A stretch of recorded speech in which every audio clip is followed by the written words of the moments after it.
রাধে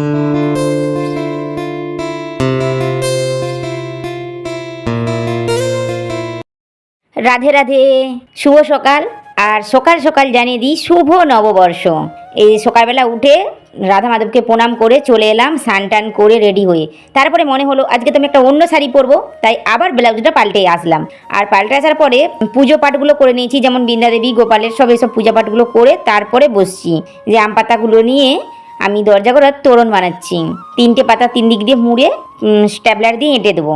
এঁটে দেওয়ার পর ওখানটাতে হচ্ছে যে একটা ফুল লাগিয়ে দিলে খুব ভালো লাগবে। আর ওই যে মুড়ে দিচ্ছি ওর ভিতর দিয়ে সুতলি দড়ি লাগিয়ে দেবো। কিছু কিছু নতুন জিনিস শিক্ষা কারো কাছ থেকে নিলে পরে সেটা আমাকে সেটা ভালো লাগে যখন আমি সেটা ব্যবহার করি, কারণ এটা অবাঙালিরা বেশি করে, আমাকে খুব ভালো লাগে। তারপরে ওটা লাগিয়ে দেওয়ার পরে হলুদ আর সিঁদুর টিকা লাগিয়ে দিলাম। লাগিয়ে দেওয়ার পরে দুপাশেই আম পাতায় শুভ আর লাভ লিখে নিচ্ছি। লিখে তারপরে দরজা করে লাগিয়ে দেবো। তো ওরাও করে, আমিও করছি। ওদের যেদিনে বছরের শুরুতে প্রথম দিন হয় সেদিনকে করে, আজকে আমাদের বাঙালিদের মানে বছরের প্রথম দিন, তো আমিও করছি। ডবল টেপগুলো কেটে নিয়ে একদিকে আম পাতার দিকে চিপকে দিলাম আর উপর দিক দিয়ে ফুল চিপকে দিলাম। এরকম কত সুবিধা হয়ে গেল। যাই হোক, এভাবেই করে নিচ্ছি। এই ফুলটা লাগিয়ে দিয়ে চলে এলাম দরজা গোড়ার গেট গোড়ায় চৌকাঠ গোড়ার কাছে। চৌকাঠ গোড়ার কাছে প্রথমে যে হলুদটা নিয়ে ভালো করে চৌকাঠে আর দরজার ওই যে দুদিকে আছে না কাঠের, ওটা খানিকটা পর্যন্ত লাগিয়ে দিব।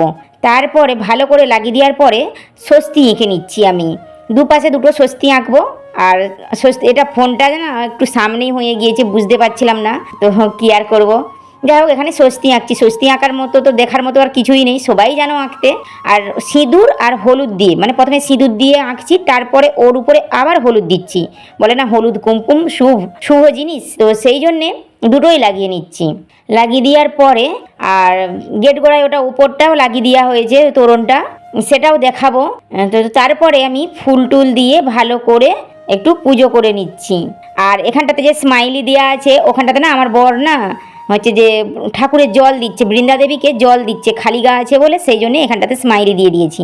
তারপরে প্রদীপটা জেলে আরতি করে ভালো করে একটা মাটির প্রদীপ একদিকে দরজা গোড়ায় রেখে দিচ্ছি ওই স্বস্তিটার ওপরে, আর মাথা ঠুকে প্রণাম করে নিলাম। ওখানটাতে না ফোনটা কি করে বন্ধ হয়েছিল বুঝতে পারিনি আমি, আর চেকও করা হয়নি ফোনটা কি করে বন্ধ হয়ে গিয়েছে।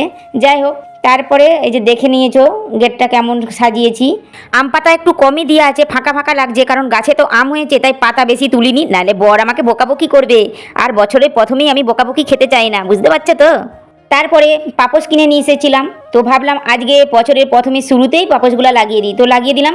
হ্যাঁ, আর একটা কথা, আমি ভিডিওটা 1 তারিখে করছি, শুভ নববর্ষ বলছি, পৌঁছাবে 2 তারিখে, তাই তারপরেও বলছি। আর এই যে আমার ছোট্ট পুতুল সোনা তোমাদের সবাইকে শুভ নববর্ষ বলছে, তারপরে তো লজ্জা পেয়ে হাসছে আমার দিকে, মানে পেছন ফিরে মুখটা ঘুরিয়ে খুব হাসছিল, তো ওকে দেখে আমিও হাসছি। তারপরে চলে আসলাম বিছনাটা গুছোতে। আর দেখো, প্রত্যেকটা রুমে প্রত্যেক দিন তো আর নতুন নতুন পাদনি পাতাতে যাবে না, কারণ আমরা মধ্যবিত্ত পরিবারে, ঘর যতই যেমন হোক না কেন রোজের রোজের পাদনি বা শাড়ি কাপড় এসব রোজের নতুন পরা যাবে না। তো ধোয়া পাদনি একটা ভালো করে পেতে দিচ্ছি, মানে একটা অন্যরকম অনুভূতি হবে, সেই জন্যে ভালো করে পেতে দিলাম, গুছিয়ে রেখে দিয়ে সব কিছু তারপরে নিজে রেডি হয়ে যাব। আর একটা জিনিস কি খেয়াল করেছো, আমি কিন্তু নতুন শাড়িটাই পরেছি আজকে। আর ব্লাউজটা এখনও তো মানে 1-2 দিনে তো আর বানাতে পারবো না, কারণ ঘরে অন্যান্য কাজ থাকে। এটা অন্য ব্লাউজের পিস, আমি একটা পিস ওরকম বানিয়ে রাখি যাতে সব শাড়ির সাথে ম্যাচিং করে যায়, যেমন লাল, গোলাপি, নীল এরকম কালারের ব্লাউজের পিস কিনে নিয়ে এসে বানিয়ে রাখি। তারপরে রেডি হয়ে গিয়ে চলে আসলাম ছাদে কাপড় চুপড় মেলামেলি করতে। বছরের শুরুতে কি করে টাকা উসুল করলাম সেটাই বলছি। এ দেখো, নতুন শাড়ি কিনে এনেছি, আজকে পরবো বলে নয়, কেনা হয় প্রত্যেকবারেই নতুন শাড়ি কেনা হয়, আর কোথাও যাওয়া হয় না বলে পরা হয় না, সেই জন্য আজকে পরে ফেললাম। এটা একটা টাকা উসুল হয়ে গেল। তোমরা সবাই নতুন বছরে টাকা কিভাবে উসুল করলে সেটা জানাবে, আর কি কি ব্যবহার করলাম সেটাও বলবো। তারপরে চলে এলাম, আলুটা সিদ্ধ বস করে দিলাম, মুড়িটা তো খেতে হবে। তারপরে মনে হলো যে আমি এখনও আলতা পরিনি, তো আলতাটাও পরে নিচ্ছি। আলতাটা পরে আর পাটা দেখাচ্ছি না, শুধু আলতাটা আমি কীভাবে পরি সেটাই দেখাচ্ছি। আর এখন জানো তো আলতাটাই পরছি, নেল পালিশটা পরে পরবো, কারণ নেল পালিশ পরার মতো এখন অতটা সময় নেই আমার কাছে। হ্যাঁ জানো তো, আমি প্রথমেই আলতা পরলে পরে বাঁ পায়ে পরি, কারণ সধবাদের আলতা পরলে পরে সবার আগে নাকি বাঁ পায়ে পরতে হয় ভালো, সেই জন্যে আগে বাঁ পায়ে পরে নিচ্ছি, এটা ডান পা। যাই হোক, আর এই যে দ্বিতীয় পাটা যে বের করব, একটা নুপুর দেখে কেউ হেসো না যে ফ্যাশন বা কি অন্য কিছু ব্যাপার, কিছুই না। ওই নূপুরটা কেটে গিয়ে ঘরের মধ্যেই পড়ে গিয়েছে। তো এটা খুলবো বলে এটা আর খোলা হয়নি, মনে থাকেনি, কাজে কাজে ভুলে যায়। এটাও কেটে গিয়েছে, যখন দেখি তখনই মনে পড়ে, আর যখন মনে পড়ে খুলবো বলি তখন মানে বেডরুমকে যায়নি। আর আমার বর বলে যে যখন বেডরুমে যাবে তখনই খুলবে। আর একটা কালো কার আমি সব দিনই পরে থাকি, আমিও পরি, আমার প্রদীপকেও পরে রাখি, আমার মেয়েকেও পরে রাখি। যাই হোক, তারপরে আলতা পাল্টা পরার পরে চলে এলাম, মুড়ি টুড়ি খেয়ে সব বাসন কুসন ধুয়ে নিচ্ছি। বাসন কুসন ধোয়ার পরে আবার করতে হবে রান্নার জোগাড়। আর আজকে রান্না কি হয় দেখা যাক, রান্নার জোগাড় তো করতেই হবে। সাথে সাথে জানো তো বেসিনটা সব কিছু ধুয়ে পরিষ্কার করে নিই। রান্নার জোগাড় করে চাল নিতে চলে এলাম। আমাদের ছোট্ট গ্লাসটা দেখিয়েছিলাম, এতটুকু গ্লাস, সেইটুকু গ্লাসে 2 গ্লাস চাল নিয়ে নিচ্ছি, নিয়ে আর আমি যেভাবেই রাখি সব দিন।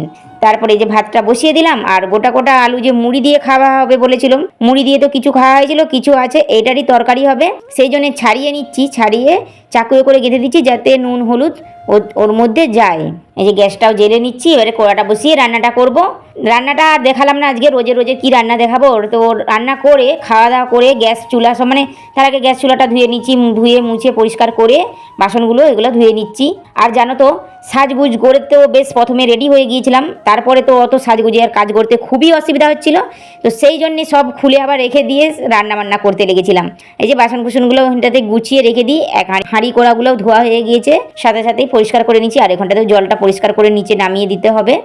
আর হয়তো অনেকে বলবে যে বছরের প্রথমে শুরুতে নতুন শাড়ি পরেছে, নতুন শাড়ি পরেছি, পয়সা উসুল। মানে দেখো, সবাই কোথাও যায় যখন তখন পরে, আমি তো সেভাবে কোথাও যাই না। আলমারির শাড়ি আলমারি থেকে চিৎকার করে আমাকে ডাকে মনে হয়। আর যখন আলমারিতেই থাকে, আমার বরকে শাড়ি কিনে দেওয়ার কথা বললে তখন বলে আলমারিতে তো আছে এত শাড়ি, কেন কিনবে? তো শাড়িগুলো তো পরতেও হবে, না পরলে তো কিনেও দেবে না। যাই হোক, সেই জন্যে বের করে পরে ফেললাম। আর তারপরে দেখো এই যে নতুন চেয়ারগুলো দেখাচ্ছি, এই চেয়ারগুলো কেনা হয়েছে, কেনার পর থেকেই এভাবেই আছে। তো ভাবলাম এটাও আজকে ব্যবহার করে নিই। তো আমার বর জিজ্ঞাসা করছে যখন, আমি তো আর হাততালি মারতে পারবো না, নতুন চেয়ার আমি উদ্বোধন করছি, সেই জন্য হাততালি মেরে দিচ্ছি। আর এই যে বসে বসে নীল পালিশটাও পরে নিচ্ছি। বছরের শুরুতেই কেমন কাজে কাজে, বছরের শুরুতেই কতগুলো নতুন জিনিস ব্যবহার করলাম বলতো, শাড়ি, নেল পালিশ, পাপোশ, চেয়ার, টাকা ওসুল। আমি কোথাও যাই না, আর আমার বাড়িতে কেউ অতিথি আসে না, তাই সেই জন্য এভাবেই টাকা ওসুল করলাম। নেল পালিশটা পরার পরে দেখো হাতটা কেমন লাগছে। যাই হোক, আজকে এ পর্যন্তই। তোমরা সবাই ভালো থেকো, সুস্থ থেকো। রাধে রাধে।